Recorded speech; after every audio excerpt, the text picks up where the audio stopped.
观众朋友，大家好，欢迎收看天津卫视大型情感节目《爱情保卫战》。登录微信，搜索“爱情保卫战”官微视频号，添加关注。每晚的8点到10点呢，我们的情感导师会在线与大家互动，为您的情感困惑答疑解难，更有机会连麦交流。好，接下来让我们看看今天来到节目组的嘉宾遇到了怎样的困惑，请开门。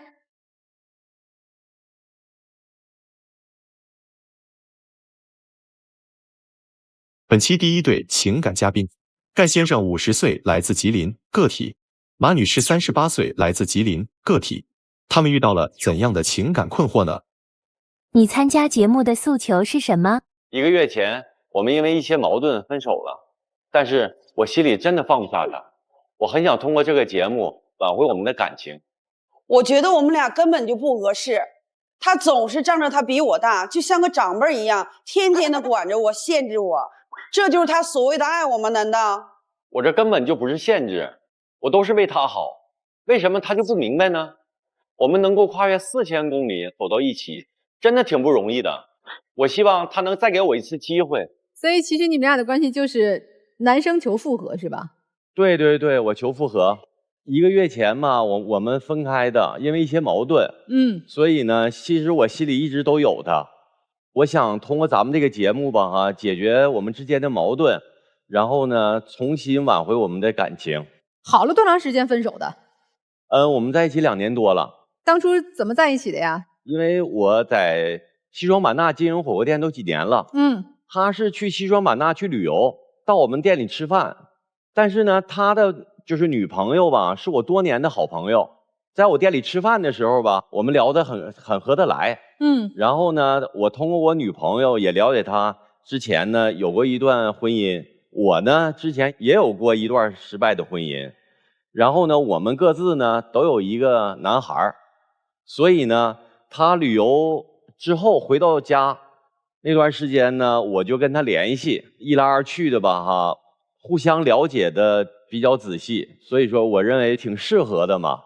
然后我就邀请他到西双版纳一起跟我经营这个火锅店。你们俩微信聊了多长时间你就去了呀？聊了能有2个多月，因为也是朋友介绍的嘛，就属于啥呢？知根知底，互相都知道就是过去。你就直接奔赴了？就是在我俩聊天的过程当中，他这个人我觉得三观挺正的，也挺正能量的。毕竟我们俩都经历过一次就是短暂的一个就是失败的婚姻。然后我觉得如果我俩在一起，他毕竟可以珍惜我俩这份感情。结果去了，根本跟现实跟我俩聊天根本就不一样。自从我去了之后，每天对我都是挑三拣四的，说我切菜不规整，说我放东西没有规矩，说我拿起这个就放在那边了，他永远都找不到。不是老师，之前我是有员工的，他来了以后我就把员工辞了，因为2口子就做一个夫妻店就可以了。但是呢，他来了之后，我就给他讲的店里边的这些干活的这些细节。因为什么呢？忙起来的时候，晚上有6、7桌、7、8桌就那样，就是说的，好比说的一把菜刀，他切完了以后，随手就撇在边上去了。回头我要想切东西的时候，我找不着这个东西。我不是说了1次，是3番2次的在说这件事情。我是找对象处男朋友去了，老师。我不是去那块给他打工了，你又不给我开工资，他还不给你开工资啊？他也不给我开工资啊？那算你入股吗？不是，不算入股啊。店是2个人，就是店是2个人的嘛。我说心里话，那赚的钱就是我俩的，随时谁想用就谁拿嘛。还有一次，老师，你知道更过分的是什么？我从小到大都没受过这种委屈。我上菜的时候着急嘛，客人比较多，然后我端着盘到那个顾客旁边的时候就说了，我说你慢回身，我上下菜。可能他也没听见，他就起身的时候回手就把这个菜就打翻了，打翻呢就洒在他的身上了。那你说我也洒我身上，我也不是故意的。然后这个顾客就不依不饶，让我跟他赔礼道歉，还让我赔偿呢，让我跪地下给他那个擦鞋又怎么样的。结果他呢，他出来之后也不问是非对错，对我劈头盖脸就是一顿骂。在一个饭店里经营，顾客就是上帝，顾客当时急眼了，而且当时吧不是1桌，3、4桌客人全围过来了。你说我出去，我是想为店里这个利益去解决问题。你说我能说顾客吗？我要说顾客的话，那顾客急眼了，那店不给砸了吗？对不对？明明不是我的错，为什么逼着我赔礼道歉？然后他整句什么呢？如果今天你不赔礼道歉，你就立马给我滚。你说我找个年龄比我大的吧，能心疼我一点，能知疼知热。结果呢，我1年365天，我到他那块儿之后，我天天就是干活，我一个情人节我都没过过。因为嘛，店里边是逢年过节，这时候生意是最忙的时候。行，他说了，省点钱，以后呢，我给你买点别的东西，可以画个大饼，我也吃了。咱们不过什么节日，这个年纪了也行，我不是小姑娘。但是呢，我过生日呢，老师，我在家我是年年父母陪着，哥兄弟姐和妹、亲朋好友都围着我转。我今年来到西双版纳的时候，我过生日还忘了。因为11月份嘛，到年底了，西双版纳吧哈，就过了10月份以后吧哈，像这个旅游的呀，旺季康养的人特别多。过生日的时候，确实我是忘记了，因为那一段时间就是天天在忙店里的这个经营。生意重要吗？生意是一个家的基础嘛。哎，听起来特别重要哈。女朋友重要吗？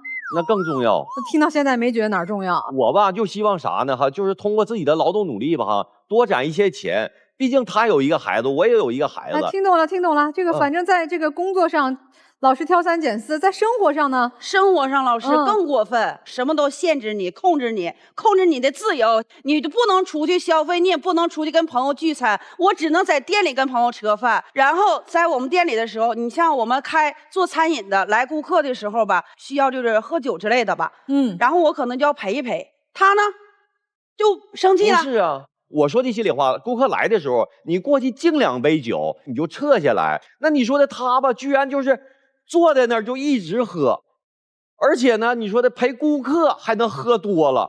我呢，就剩下的时间呢，就是我在店里忙，然后干完店里的活以后呢，我还得给他弄家去，回家了以后还得给他弄蜂蜜水啊，就解酒的这些东西。那你说这话，我觉得你挺丧良心的。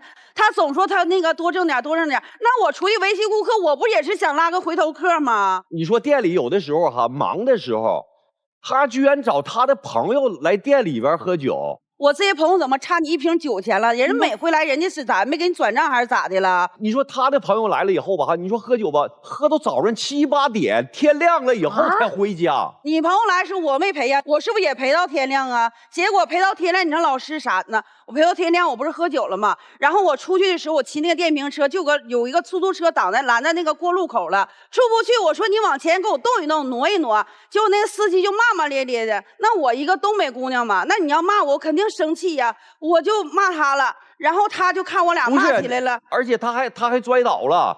我过去我就给出租车给打了几下，完了出租车报警了，报警了以后警察就给我找去了，还罚的款。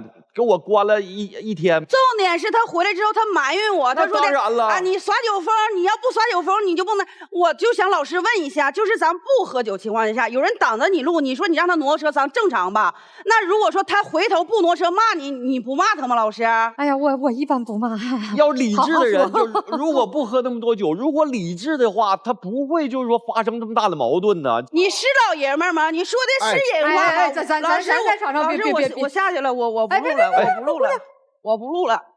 我不录了。对。他跟出租车司机发生对抗的时候，其实你还是心里觉得我男人保护了我，是吧？对呀，我是有种就是他对我来讲是个保护欲，但是你说你回来你埋怨我，我就觉得我接受不了。你说你回来，你说咱俩就是以后都冷静，别那个太冲动。你说被教育了，然后还罚款，咱俩犯不上，我可以听，但回来他满口的埋怨也行，我做错了，可能确实是我在他的洗脑之下，我认为可能这个事儿好像是我错了哈。但是你说我俩处对象以来2年了，老师，我回东北就回了一趟家。那你说我回东北是不是首先我要回到家里看看我的妈妈我的孩子呢？而且在回家之前我也跟他说好了我的一个行程安排。他呢回到家可倒好，不管我怎么安排的，人家把日期咔就给我占上了。回家我们是开车回家的，就走到哪儿呢玩到哪儿。到秦皇岛的时候，我就给我的父母打电话了，我说妈，我说的明天晚上我们肯定能到家。你说我父亲母亲吧哈，早上起来知道他愿意吃小鸡儿吗？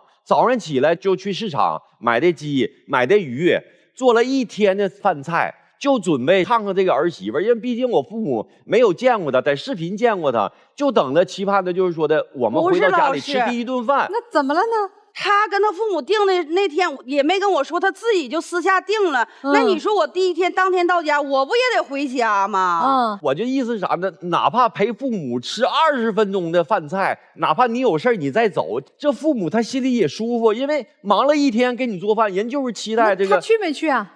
他没有去，那干啥去了？直接就走了，回家了。当天晚上嘛哈，我陪父母吃完饭，基本上9点多了，9点多我就给他打个电话嘛，他居然喝酒呢。跟谁喝呢？跟我同学。哎，你不是回去看爸妈了吗？就是陪完了之后，我同学就打电话了，跟他们同学去又喝酒去了。完了，我呢9点多钟我就过去了，3个女的8个男的在一起喝酒。完了，我听他们聊天的时候呢，其中还有一个呢是他原来的对象。哎呦，你说当时的时候，你说我到那儿坐着的时候，我一看他喝多了，我说那咱就回家吧。说什么也不回家，你还好意思说？挺大老爷们儿，我俩是恋爱关系，知道我喝多了，不在那等着我，给我接回家去。他转身走了，给我自己扔那块儿了。老盖，你是介意他喝酒呢，还是介意他跟不同的朋友喝酒？你介意点到底是啥？我最重要的吧哈，就是介意他喝酒，别喝那么太多了。他介意我跟别的人喝酒，他才不介意我喝酒呢。他跟这个没有关系。那你说，虽然说是前两那同学，你就知道那都是小时候的事儿了，现在都有各自的生活和家庭了，我俩怎么的见一面我俩就得好上，他就是小心眼儿，大男子主义。我跟我女朋友也是，我说我在女朋友家住，他往我脑袋上扣屎盆子，他不相信我在我女朋友家住。当天晚上的时候大概9点多吧哈，我就跟他说了，你就别出门了，因为啥？我没在家，如果你出去喝酒什么，出点啥事儿啥的，我不放心。他当时就答应我了。然后呢，我晚上看朋友圈，居然在他的朋友的朋友圈里看着在酒吧喝酒呢。而且拍那个视频里边男男女女的一大堆人。当天是我女朋友过生日，我都2年才回来，就碰上她这一回生日。那你说给我打好几遍电话了，我去还是不去？就你们的多年的好友，可以去，是不是可以？然后我就是因为我没告诉他嘛，我以为你说他小心眼，我就别说了，以免吵架。我女朋友不知道我俩的状态，因为我不想把我俩的事情跟朋友去说，我觉得丢人。我女朋友肯定会说，那你别跟他那个处了，跟他分吧，肯定会这样说。但我觉得他人还行，我不想去说。结果我女朋友也不知道，发了个朋友圈，他就看见了，就是这么情况，然后就质问我。那当天我女朋友喝多，我俩喝多，我就跟我女朋友俩就回他家去住去了。他说是跑到朋友家睡，但是我能相信说他跑谁家睡？我不知道啊。你没给他打电话吗？直接给我拉黑了，电话就直接给我喝多了那个电话就是那个已经不知道哪儿去了。我哪拉黑你了？是不知道哪儿去了，好吗？就是从此打电话不带接。你可别往我脑袋上扣屎盆子，说的那些冠冕堂皇的话，你自己就明明大男子主义。你前任就是你觉得他爱玩跟别的男的，所以你瞅谁都跟别的男的有一腿。谁能夜不归宿啊？还有老师，他还怀疑说我对他家孩子虐待，对他孩子不好。你这讲讲。到寒假的时候，我俩在西双版纳嘛，孩子一放寒假，2个儿子就全去西双版纳了。我俩去陪孩子吃顿饭，因为我儿子不太能吃辣椒。我就提吧，我说的这么的，咱吃中餐去，就是孩子愿意吃什么咱就点啥，就是说能吃辣呢，咱就点点辣的菜，不能吃辣呢，咱就多点几个不辣的菜。你这咋就虐待孩子了呢？你说老师，他问我儿子吃什么，我说那他想吃火锅好几天了，我家孩子能吃辣，我说那就吃火锅。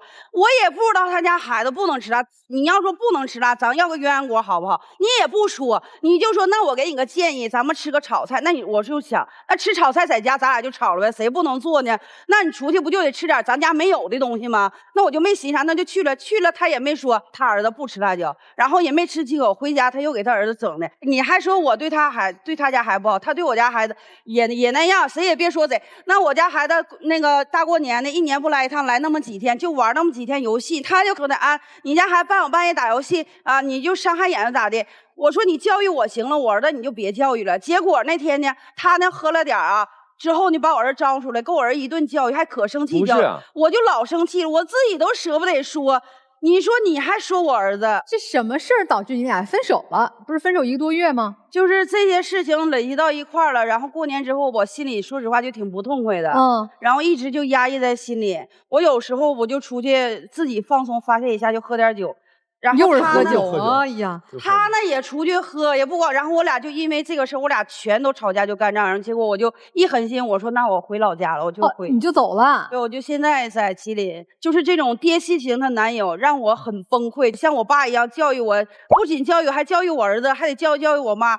还教育你妈呢。有时候也跟我妈打电话就说一些，就是你不能这么做，你要怎么做，真的就像那个老师教育孩子，我自己爹说我自己闺女那种感觉。老盖50岁了，这还改得了吗？我觉得应该是能改的。哎呦，能改的。哎呀，那么乐观呢？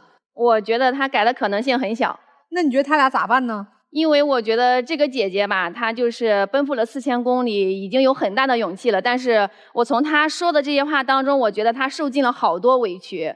因为她去了西双版纳那边之后，她放弃了自己的生活圈。我觉得她多少喝点酒也是可以理解的，因为她没有自己的生活圈了嘛。对。可以理解的。但是就是我想跟这姐姐说的就是，自己考虑一下嘛，毕竟就是为了自己以后的幸福。听听老师们的感受和建议啊。我觉得你俩不合适。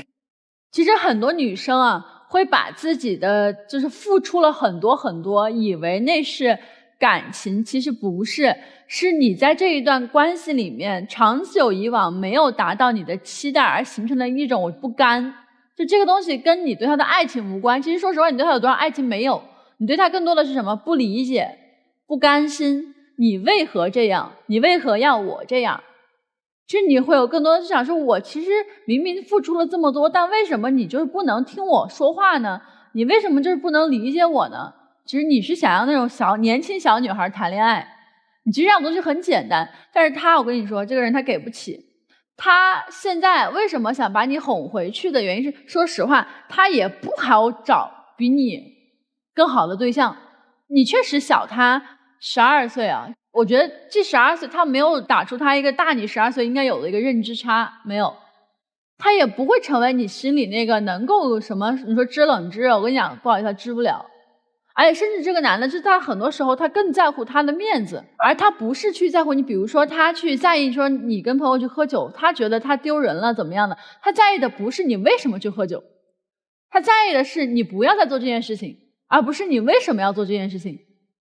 所以我认为你们俩这段关系是不健康的，也不建议继续发展下去的。就是不管是对于这是大哥来说，还是对于你来说，因为你们有各自的人生的想象要去奔赴，我就建议大家就及时止损就好了。好，谢谢老师。我觉得年龄差呀，其实不是一段好的感情的问题，但是怎么去处理感受、处理问题的方法，这个才是问题的关键。我刚才在女方讲述的过程当中，我觉得有一个人物是缺失的，我能稍微问一嘴吗？你说你妈妈在家给你带孩子，爸爸呢？不在了，过世了。在你多大的时候过世的？21岁。其实在你特别需要人生指导的过程和陪伴的过程里，对吗？对。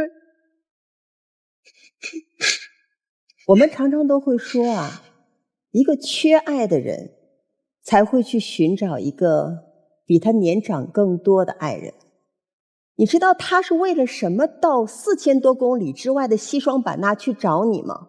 他不是奔着赚钱去的，可是你把他带到你身边是和你一起赚钱去的。他是奔着因为你的这个年龄差可以带给他一种完全的信任，他觉得可以把自己托付给你，所以他才会跨越4000多公里，他什么都不要了，连孩子都交给妈妈了，他奔着你去。但是你呢？父亲身上有2个特质，一个特质我会管你，把你打造成一个有用的人，还有一个特质是我会宠你，让你知道你在父亲的眼里，父亲的手心里，我可以无条件的宠溺你，因为我是你爸爸，是这个世界上最爱你的那个人。你只有前者，你没有后者。但是姑娘，我也想提醒你，爱情不是修复你人生成长过程疗伤的那一剂唯一的良药。你是个妈妈，你是要独立成人的，你是要有自己的人生规划，你是要为另外一个独立的孩子，要为他的人生负责的。所以你找他是为了修复你，是为了给你自己的人生创痛疗伤。但是这种人生创痛会不会造成你儿子在成长过程当中的又一次伤害和创痛？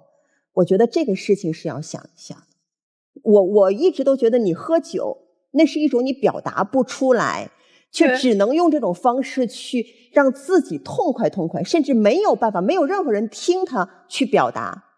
他只能用这种方式去麻痹自己，去再一次接受你给他的各种信息的灌输和洗脑。如果你能理解这一点，他不喝酒的那一天，才是你们爱情真正开始重新死灰复燃的机会。我觉得你俩就没有爱情。一个在20岁就爸爸离开了受了伤的小姑娘，38岁了也不肯长大，碰到一个年纪大一些的男的，愿意让你去到他身边，你就觉得找到爱了。那是爱吗？那是你一厢情愿的以为。你是要找爱情吗？还是要找个爹呀？你今天失望不是对爱情失望了，是你做了一个错的选择。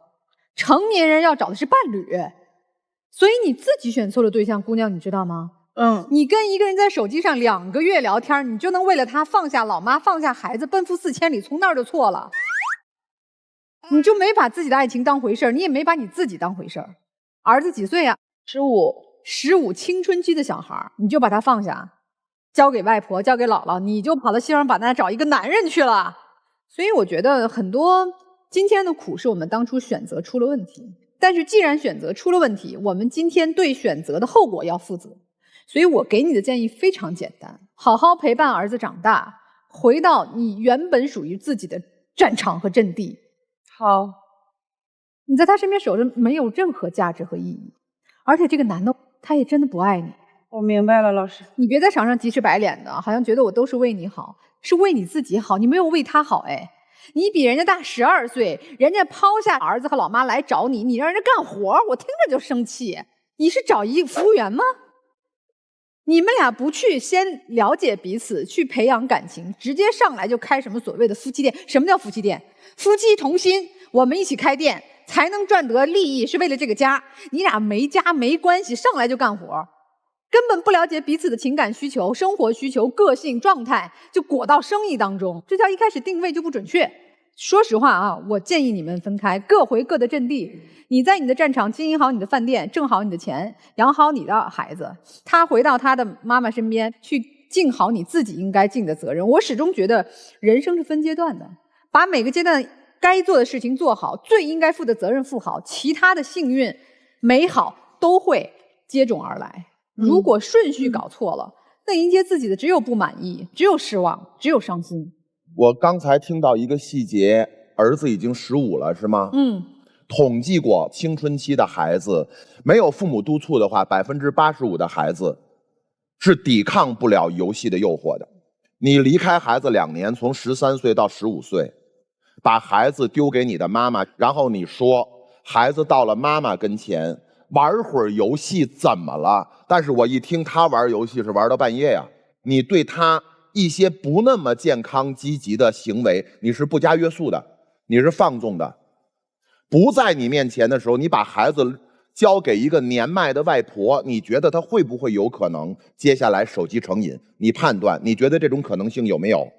然后这个时候我就想问一下老盖了，一个女孩21岁父亲离开，然后赶紧恋爱，赶紧结婚，然后在这个过程当中不断的有酗酒的习惯，而且酒后无状。我喝醉了喝断片的时候，我连手机都找不着。一个这样的女性适不适合做妻子？你告诉我。不适合，不适合。好嘞。那你还求复合？你是求服务员回去给你工作吗？你怎么说的不适合呢？而且我告诉你啊，但凡要找爹系男友的，都只想要爹的宠爱，没想要爹的约束。所以这个时候你心里掂量掂量。您呢，我没觉得您刚才发脾气甩脸就走怎么样，因为您喝了酒之后比这过分。你可以把整个这个现场人人都甩在这儿，你在这个现场你丝毫也不用给老盖面子。为什么呢？谁用不着给对方面子？女儿不用给爹面子，我怎么娇嗔怎么算，对吧？一个人格独立的人要借用酒精自我麻醉吗？不需要。好嘞，您现在先学学怎么青春期育儿吧。我跟几位老师意见不太一样，我认为这个比你大10几岁的男人是很爱你的，并且他是有责任心的，他是有目标的，而这些都是你没有的。你现在就缺管理，你应该收起自己放纵的性子。有一个人出来管你，你太应该值得庆幸。你太不懂事儿了，你不仅放纵自己，你还放纵了孩子。你还麻醉自己，不仅通过酒精麻醉自己，你还说孩子平时不玩游戏，那玩几天又怎么了？好可怕呀！你看不到真相啊！孩子能够在你这里玩到深夜游戏，可见他平时怎么玩游戏，喝酒、酗酒、夜不归宿，然后还关掉手机，不接这个男人的电话，这是一个恋爱人应该做的事儿吗？他是需要管理，需要的是自我管理，找个老男人管他呀。那找谁管他？自己管自己，树立自己独立的自我，自己管自己呀。他行吗？不行，也不能依靠别人管呀。所以我们得需要帮手啊。那怎么就指着男人管了？我们女人成长非得是男人男现在还想管你，这个男人还没有最终决定说他想管我就管我呀。你需要，你自己管得了吗？你知道问题在哪儿吗？问题就在于说你没有这个认知，你没有清醒。你以为你这些朋友狗肉朋友是来帮你的吗？既然是朋友，需要你那么去应酬吗？如果需要你应酬才能来的朋友，那是朋友吗？曲跃老师，曲跃老师是这样啊，你也有爹味儿了。对，我觉得别讲道理。你现在真是缺一个爹。我不认为他眼里只是那个爹，因为我听到一个细节，你们是有淡旺季的区别的。4、5个月的时间，他基本上挣1年的钱。你们有大把的时间浪漫啊！我也听到一个细节，你们在回来的时候开车回来，一路玩随性，对不对？这就是你们有的时间的浪漫。你们的工作特殊，情况特殊，我们一定得特事特办嘛，对不对？人家懂浪漫的，干嘛非得较那个劲呢？他为什么能够对你的孩子说：“哟，你这么做不合适啊？”所以人家做的是对的事儿，并不是那么过分，只是你过度的去理解。我好不容易让老盖明白，还不赶紧跑？你没事往回找补什么呀？讨不讨厌你？所以真正为你好的是谁呀？好，我们就这么多建议和意见啊，也希望你们从不同角度去思考一下，待会儿看看你们最终选择好吗？您先请坐啊，我们听听这对年轻夫妻的故事。来，请坐，请坐。哎呀，老师们都快掐起来了。本期第2对情感嘉宾，李先生33岁，来自河南，建筑工人；慧慧30岁，来自河南，幼师。他们遇到了怎样的感情问题呢？你觉得你们的婚姻出现了什么问题？他就是个大直男，跟他一起生活，除了生气还是生气。本来我们就聚少离多，感情淡，他说话办事还一点情商都没有，我真不知道该怎么和他过下去。他只想我按照他的想法做事，谁还没点自己的性格？他就是想掌控我，让我当他的提线木偶。他没有一点老公该有的样子，对家不关心，对孩子也不负责，我真的有点后悔嫁给他了。他太强势了，我在这个家一点立足之地都没有，什么都是他说了算。我现在一回家我就头疼。情感问题无人倾诉，渴望专业的解答与指引，即刻打开微信，扫描屏幕2维码，添加爱宝小助理的微信号。每天晚8点，微信视频号官方直播间，资深情感导师暖心陪伴。前100名添加的朋友还可以免费领取情感沟通课。让我们助您解锁生活幸福秘籍。一位是幼教老师，一位是建筑工人，是不是工作呀或者教育背景还是有点不一样的？因为我不是上过大学嘛，本科嘛，他就是初中。今天也是我要求来到这里的，因为我和他呢就是在2017年的时候相亲认识的。当时呢其实我刚大学毕业，我也不太想去相亲，但是我妈妈呢就想让我早点结婚，然后呢也对他比较满意吧，因为我妈妈提前见过他。我想着就是妈妈说出来嘛，那就去见见吧。见了之后呢，我妈妈还是在撮合，就说哎，你俩相处相处吧，看起来就是一个老实人，适合过日子的人。我说那行呀，那我们俩就相处吧。然后我就跟他相处了2个多月，相处下来觉得确实是一个适合过日子的本分人，老实人。然后我妈就说那你们要不今年就结婚嘛。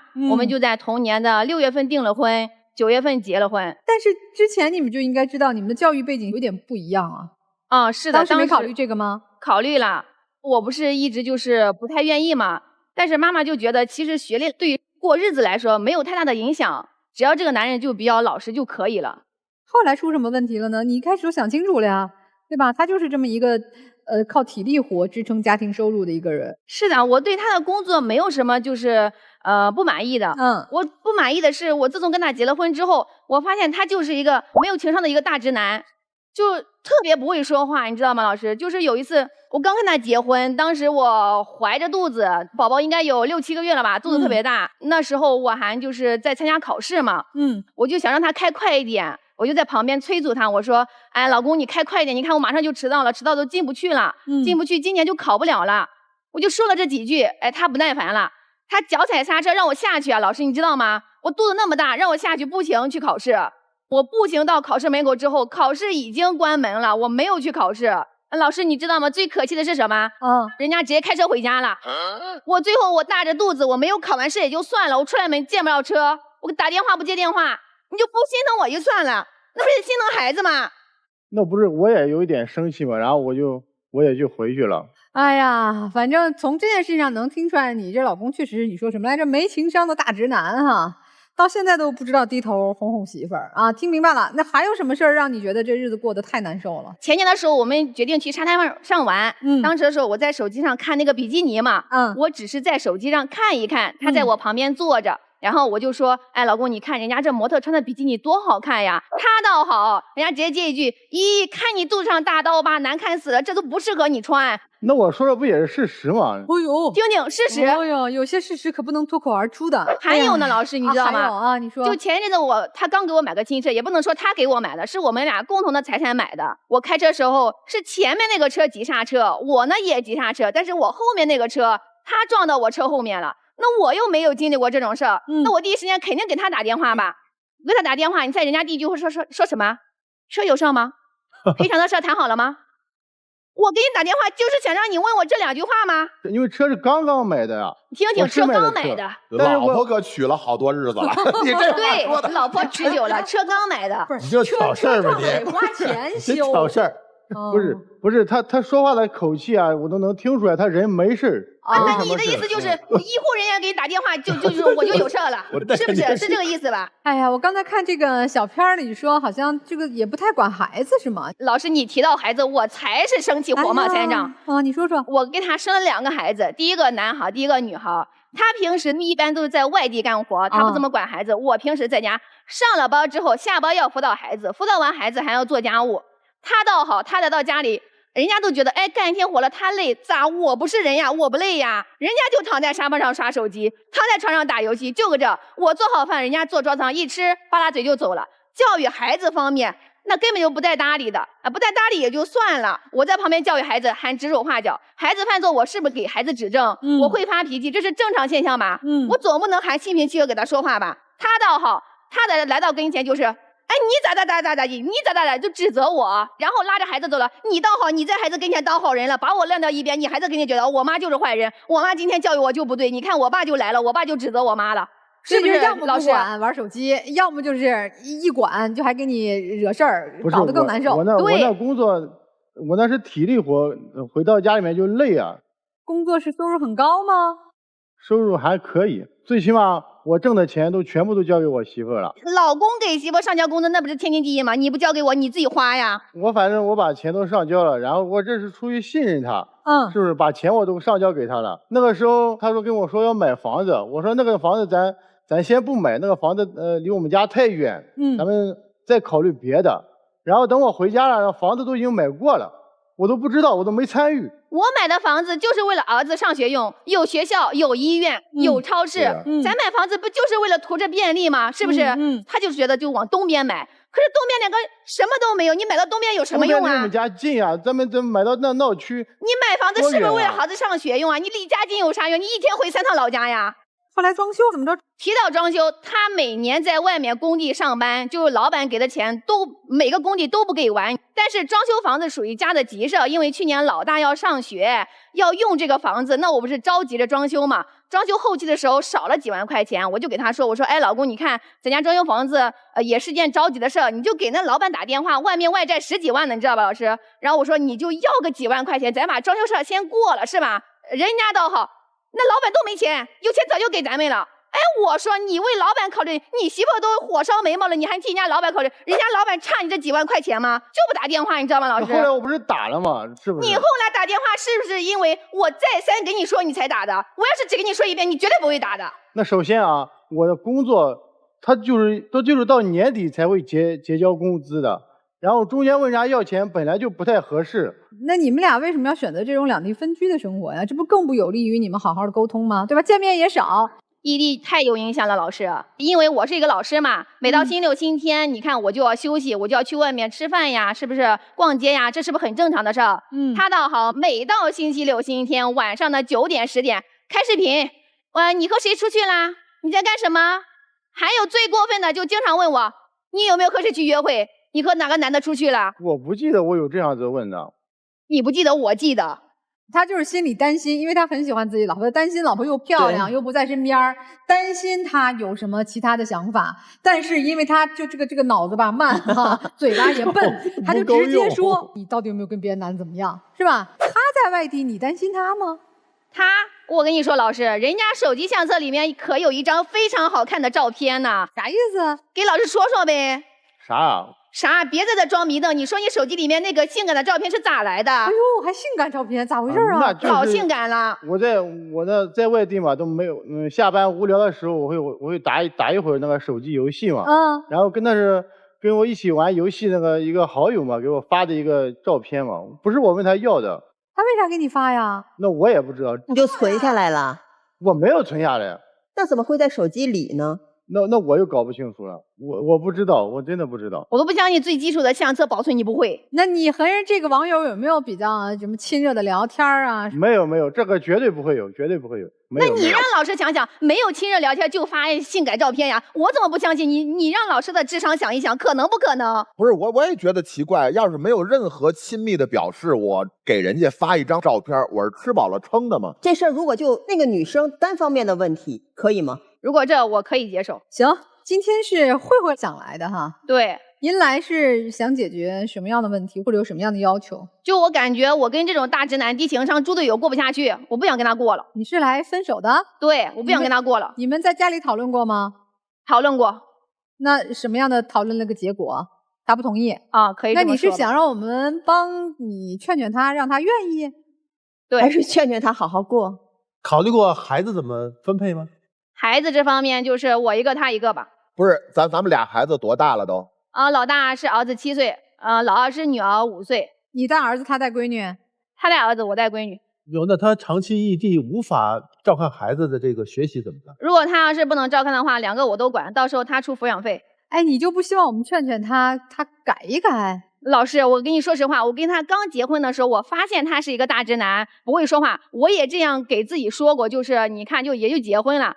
但是当时的时候，我跟他吵架，他不还嘴呀。现在我在家给他吵架，他比我吵得还厉害呢，我受不了了。所以你的意思是他要不还嘴也行？他不还嘴的，我不是气也没那么大吗？他现在就要是在家一吵架，他吵得比我还厉害。现在你站在这儿跟他老好人，他到外面就老好人，反正回家就跟你对着吵是吧？对着干。对，现在回家吵老厉害。这个先生是不想分开的哈？我是不想分开的。那你也听到人家对你的这些不满了，你觉得不分开，你得先高姿态的去做调整啊！你能调整什么呢？我就在家里少说点话吧，在外面也少说点话。本来我这嘴就笨，有的时候确实我不是很擅长说话。什么事都他做主，只通知你不跟你商量等等，你都能接受？你不需要他做调整吗？让他稍微调整一点肯定最好啊。他要不能调整呢？那我也能接受。你就忍着啊！今年30出头，忍着。可以忍一辈子也没事啊。哎，你是因为喜欢他、爱他，才愿意说我忍吧，这么一辈子也可以？还是说你们的家庭走到今天又有2个孩子，因为整个家庭的这个元素、这个结构，你觉得如果分开了损失太大，哪个占大头？我觉得老师你说的都有。就损失很大，对，我觉得他真的是实诚，有啥根本就不带一点弯弯绕的全说了，人说的也没毛病，对吧？这损失确实大，去哪儿找这么好的媳妇儿去啊？所以确实也是个难题啊。这个队友了小10年，现在觉得队友没法一起跟我打拼，一个想撤了，一个还想守着，该怎么办？哎，你们这对儿，你觉得他俩咋办呢？这个男生是嘴不仅怒，他还梗啾啾啊！我跟你说，小妹啊，最过分的就不能容忍就是什么，男人在外边就是跟别人聊暧昧信息啊，就是发照片，我也不相信他俩之间没有啥事儿。我之前那个前任就是没啥事儿，最后就搞到一起就有事儿了。所以这个事儿我不建议，就是如果说的他断不了，你就趁早跟他俩分手就拉倒。这我认为吧哈，那不对，你这男的多踏实啊！你瞅瞅，这半天说不出一句话来，多诚实个人呐！你说在外边辛辛苦苦，而且干力工，说句心里话，赚的钱那都全交给家里边。那多顾家的人呢？那都一棒子压不出一个屁来。再说了，他说他强势，我跟你说，油嘴滑舌的人，我跟你说没有啥好人，记住了。那他说他强势，但凡他支棱一点，他都不带强势。谁哪个女的不愿意做小女人呢？还是他不行？行吧，听听老师们的建议啊。我有一个比较不成熟的建议啊，就是我觉得你俩是可以先分开一段时间，然后你俩可以先尝试一下，就是你们离婚以后的这样的生活模式，你们俩试一下看。比如说一人带一个，然后试一段时间。为啥？因为我觉得你就是看不上他。你从可能结婚之后，从他第一次你发现他情商低开始，你觉得自己嫁亏了。是的，一定觉得自己嫁亏了的。而且说实话，就是你这个嫁亏了的成分有你自己咎由自取的成分在，就这个咱们承认啊。我说实话，你一个本科生，就是你本身就是他就这个文化，他就这个水平，他就这个情商。他有他自己的一技之长，只是他那个一技之长一开始的时候，你可能觉得这个人觉得他老实，你觉得他不会有什么坏心思，那也注定了他就是木讷呀。他又有一技之长，如果他又能够口灿莲花的话，他又有这么高的情商，现在人就不会是这个状态了。他没有变，变的是你。所以其实你觉得你嫁亏了，他也觉得不公平的。我认识你的时候，我就是这个样子，怎么后来就是我还是这样，你就那样了呢？还有一个点是什么？就是你们俩其实说的再难听一点，最开始的本质无非就一个贪财，一个好色。所以他没有赚到你觉得你可以花的那么多的钱，那你觉得说我学历打折了，我下嫁了，我觉得我的各方面我青春也付出了，你现在看到2个孩子的份上，你一开始你还说那我忍一忍吧，只要你给我钱足够多，只要你让我当女王，我也 OK。但他不是这样的人，他是一个其实有一点大男子主义的人，并且这个大哥他倔得很，他非常非常的轴，非常非常的倔，所以他觉得我只要把钱交给家里面，我就做完了我应该做的事情。他不懂什么叫教育，因为他自己就没受过什么教育，他这一块的认知就是空缺的，你的任务就是把这一块的空缺给补上，所以你没有必要跟他较这个劲儿。所以姐姐，如果你真的这么有本事，你就自己你要说我能够养活这个孩子，你现在可以跟他提离婚没有问题。但如果你自己现在暂时你负担不起来，而且或者说这个男的你觉得他还有就是我们就不聊什么感情，因为我觉得你对他没有爱情，没有半点欣赏，你觉得如果他对你来说还有价值，那你们可以再重新去探讨你们的婚姻关系和模式。但现阶段来说的话，我觉得你们俩在彼此眼里都没有什么优点，就是我觉得可以先试着先分开一段时间，你们过一个就是不要到民政局去过婚姻冷静期，你们自己先把对方冷静冷静。他不是不会说话，他也不是没有情商，你口口声声的直男也好，低情商也好，只是他没有想去按照你希望的那样去说，没有想按照你希望的那样去做。一个人不想这么做了，这个才是关键呀。其实你们2个人在这个场上表达的东西和你们心里真正想要的东西是完全相反的。真的想离婚吗？其实不是，你只是在用这种表达的方式去从他那里要你要的应该被宠成公主，在家里被仰望的，被在意的，被隆重的重视到的那样的一种感受。因为你在这个家里你是有优越感的，你一直在打压他，本来他就自卑，你一直在打压他，这也不行那也不行。我现在就问问我换一个角度去问，你们俩各自说出自己身上的优点，说出2点就行。女生你先说。第一个方面就是我工作可能比较稳定，然后就觉得自己长得也可以吧。你说你的优点。我觉得我呢，不吸烟呀，不喝酒呀，并且我的工资还都上交了，还能挣钱，我觉得已经还差不多了。你看你所有对于自己的评价都是我的价值在哪里，他所有对他自己的评价就是你能不能看到我能带给你的价值在哪里，都是从你这里希望得到认同，然后你什么都不认同。如果你觉得嫁亏了，你可以走，但是不等于你走了之后你就不亏了，很有可能你会亏得更狠。如果你还想好好过，这日子真的可以好好过，因为这个人可以好好的托付终身，但前提是你得让自己变得值得他爱。咱们就这么说吧，你得让自己变得可爱，不是你那些优秀的条件摆在那里了，就所有的人都追着你，而是你先让自己可爱，他才会好好爱你，给他足够的尊重，他才会好好爱你。你看得到他身上的优点，你好好也喜欢他，这段感情才叫势均力敌的匹配。别看那些客观的东西，看起来客观不匹配的人多了去了，白头到老的人也多了去了，为什么不看这些好的结果呢？我真觉得你俩谁也不喜欢谁，就是女生，你妈妈特别了解你，你妈知道你是一个颐指气使，比你条件好的谁吃你这套，对不对？是，比你条件差的有个性的人家也受不了。你妈观察这小伙子啊，人狠话不多，哎，能忍吗？他对自己狠，所以你一听你妈推荐的这人，你一看也合你心意啊，你就想找一个听话的，是吧？你就像吕老师说，特别有优越感的。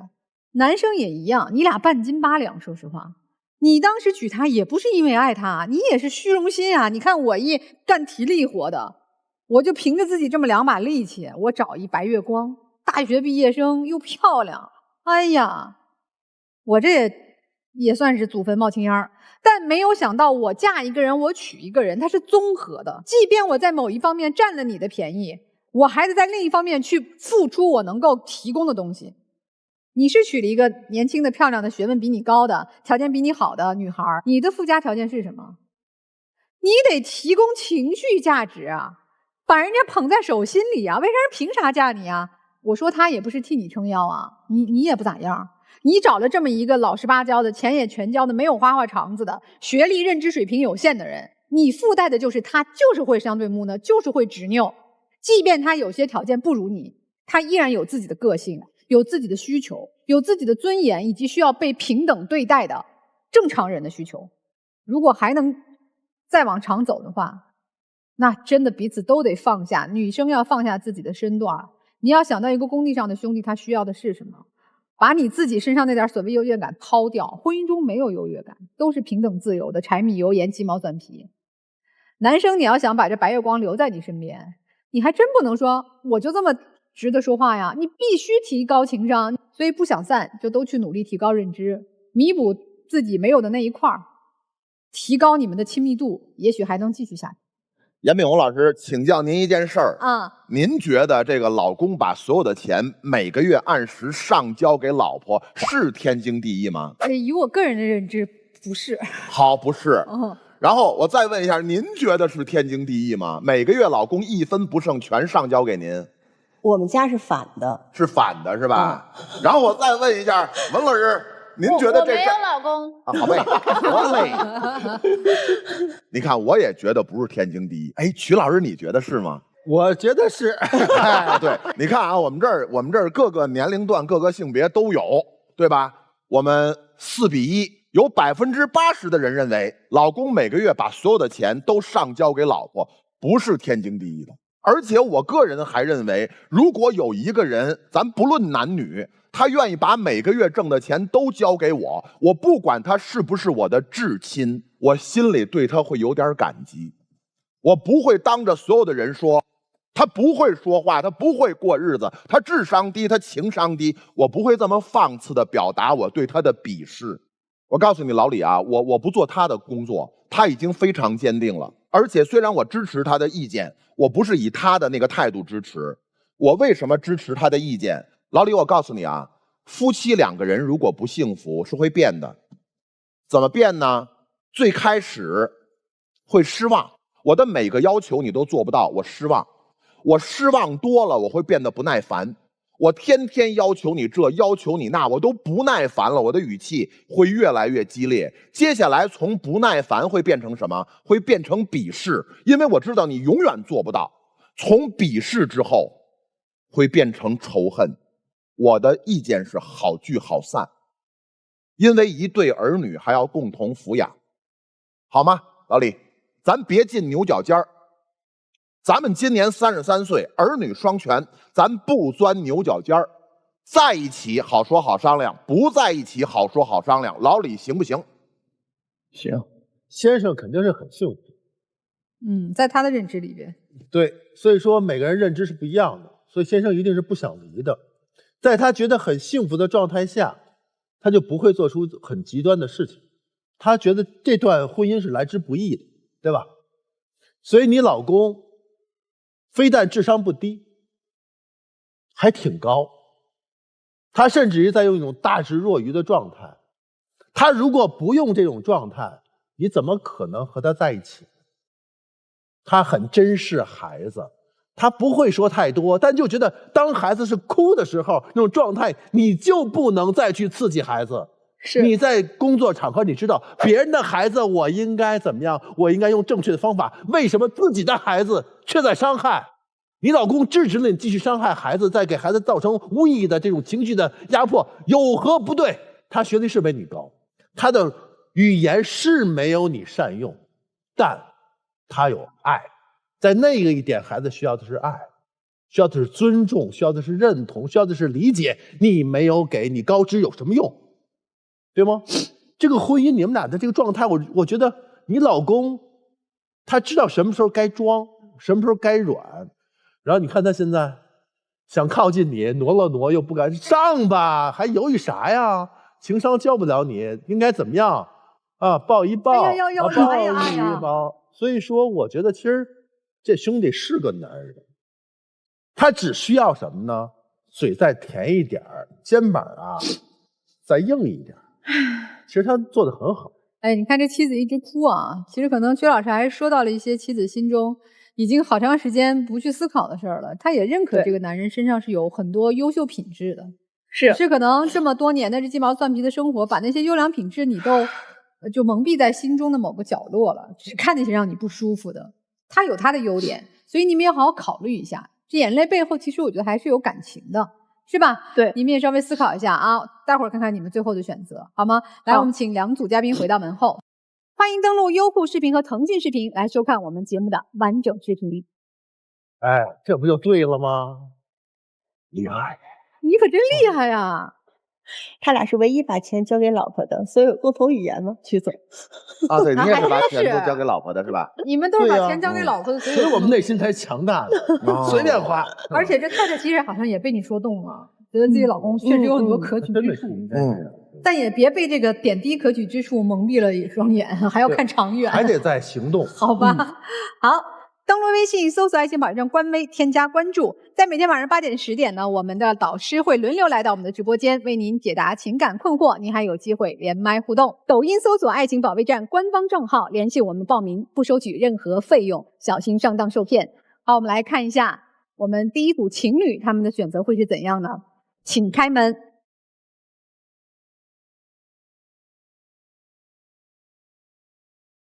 走了，我觉得也是好事儿啊，至少先冷静一段时间，女生回去多陪伴一下自己的孩子啊，然后再去思考以后情感的问题。好，我们也看一看这对夫妻，应该没啥悬念了吧？看看他们自己的选择，请开门。情感问题无人倾诉，渴望专业的解答与指引，即刻打开微信，扫描屏幕二维码，添加爱宝小助理的微信号。每天晚8点，微信视频号官方直播间，资深情感导师暖心陪伴。前100名添加的朋友还可以免费领取情感沟通课。让我们祝您解锁生活幸福秘籍。来呀，皆大欢喜呀！欢迎你们回来。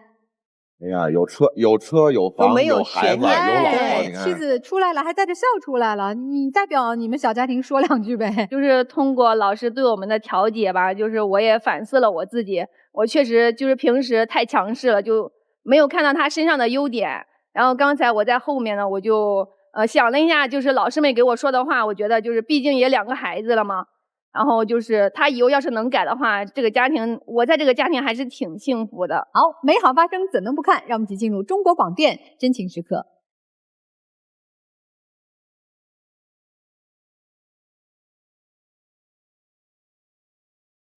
哎，这就报好了？着急回家继续报呢是吗？就是珍惜你们拥有的彼此的美好，去磨合你们之间的一些芥蒂和间隙。相信你们还是一个幸福的一家4口哈，加油吧！好的，谢谢老师，谢谢老师，谢谢你们来到我们这里，再见，拜拜再见，再见，牵着手走吧。哎呀，还是年轻夫妻有感情啊。